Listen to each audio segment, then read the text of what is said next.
صل على رسوله الكريم أما بعد فأعوذ بالله السميع العليم من الشيطان الرجيم بسم الله الرحمن الرحیم۔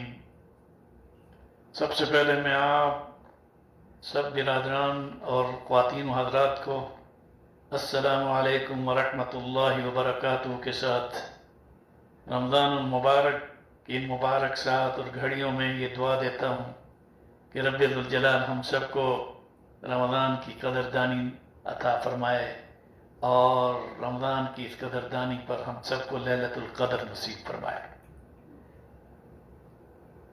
برادران اسلام، یہ بات ذہن نشین کر لیں کہ رمضان المبارک نزول قرآن کا مہینہ ہے، اور حضرت جبریل امین رسول اکرم صلی اللہ علیہ وسلم کے پاس باقاعدہ آ کر قرآن پاک کو دہراتے تھے اور پڑھتے بھی تھے، سنتے بھی تھے۔ اور آخری عشرے میں حضرت جبریل علیہ السلام نے 2 مرتبہ رسالت مآب صلی اللہ علیہ وسلم کو قرآن پاک سنایا، اور 2 مرتبہ رسالت مآب حضرت محمد رسول اللہ صلی اللہ علیہ وسلم سے قرآن سنا۔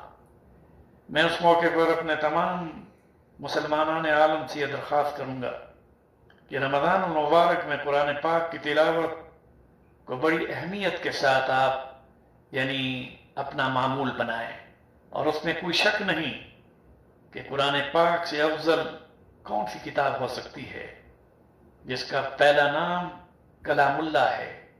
اور یہ بات میں واضح طور پر بتانا چاہتا ہوں کہ قرآن ایک ایسی کتاب ہے کہ زمین و آسمان کی تخلیق سے قبل رب ذوالجلال نے فرشتوں کی مجلس میں اس کی تلاوت کی ہے، اس لیے اس کا پہلا نام کلام اللہ ہے۔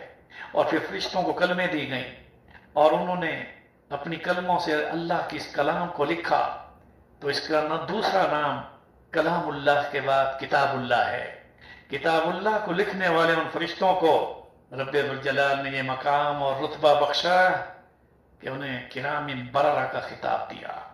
اس کے بعد بل ہوا قرآن مجید فی لوح محفوظ، ان بلندیوں پر قرآن پاک کو سجایا گیا، اور اس کی تلاوت رب ذوالجلال نے جب کی تو اب آپ بتائیے کہ رب کو یہ کتنی محبوب یہ کتاب ہے۔ کسی بھی کتاب کو لوح محفوظ میں نہیں سجایا گیا، لیکن بل ہوا قرآن مجید فی لوح محفوظ، پھر لوح محفوظ سے یہ آسمان دنیا پر آ کر رسول اللہ صلی اللہ علیہ وسلم کے سینے میں نازل ہوا۔ نازل علی قلبک، آپ کے دل میں قرآن پاک نازل ہوا، اور وہ دل میں پھر یہ صحابہ کرام کے دلوں میں منتقل ہوا۔ یتلو علیہم آیاتہ ویزکیہم ویعلمہم الکتاب والحکمہ۔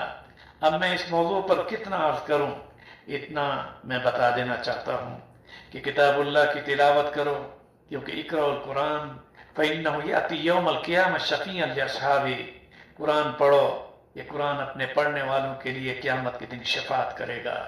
کتاب اللہ ان خیر الحدیث کتاب اللہ، یہ اتنی معزز کتاب ہے، اتنی مکرم کتاب ہے کہ ہمیں رسول اکرم صلی اللہ علیہ وسلم کی تو مجلس نہیں ملی، جنہیں رسول اللہ کی مجلس ملی گویا انہوں نے صحب کتاب اور قرآن اور صحب قرآن جن پر کتاب نازل ہوئی انہوں نے وہ مجلس پائی۔ مگر رسول اکرم صلی اللہ علیہ وسلم اس دنیا سے جب جا رہے تھے فرمایا میں آپ کے لیے اپنی اللہ کی کتاب اور سنت کو چھوڑ کر جا رہا ہوں۔ آج ہمارے پاس کتاب اللہ کی مجلس موجود ہے۔ وہ لوگ جنہوں نے رسول اللہ کو اپنی نگاہوں سے دیکھا تو وہ تو ہوئے صحابہ، ان کو اصحاب رسول کہا جاتا ہے، اور جو قرآن کی مجلس میں ہوتے ہیں انہیں اصحاب قرآن کہا جاتا ہے۔ اقرأوا القرآن فإنہ یأتی یوم القیامہ شفیعا لأصحابہ۔ فرمایا قرآن پڑھو کہ قرآن اپنے پڑھنے والوں کے لیے شفاعت کرے گا، اور یہ بات لأصحابہ کے ساتھ آئی، شفیعا لأصحابہ۔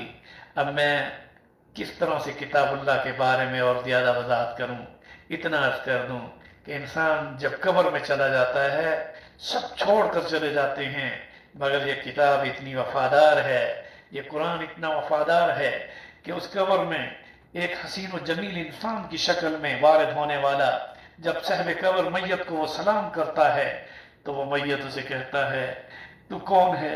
وہ کہتا ہے میں تیرا دوست ہوں. کہتا ہے میں نے دنیا میں تجھے نہیں دیکھا، تو کون ہے؟ وہ کہتا ہے میں وہ ہوں جس کی تو صبح و شام تلاوت کرتا تھا. کتاب اللہ ہو، رسول اللہ ہوں، دونوں کو اللہ نے حق کے شفاعت دیا ہے. ہمارے پیارے نبی صلی اللہ علیہ وسلم بھی شفاعت فرمائیں گے اور کتاب اللہ بھی قیامت کے دن شفاعت کرے گی. اللہ رب العزت ہم سب کو رسول اکرم صلی اللہ علیہ وسلم کی سچی محبت، اطاعت اور اتباع نصیب فرما کر کتاب اللہ اور سنت رسول اللہ صلی اللہ علیہ وسلم کی روشنی میں زندگی گزارنے کی توفیق عطا فرمائے.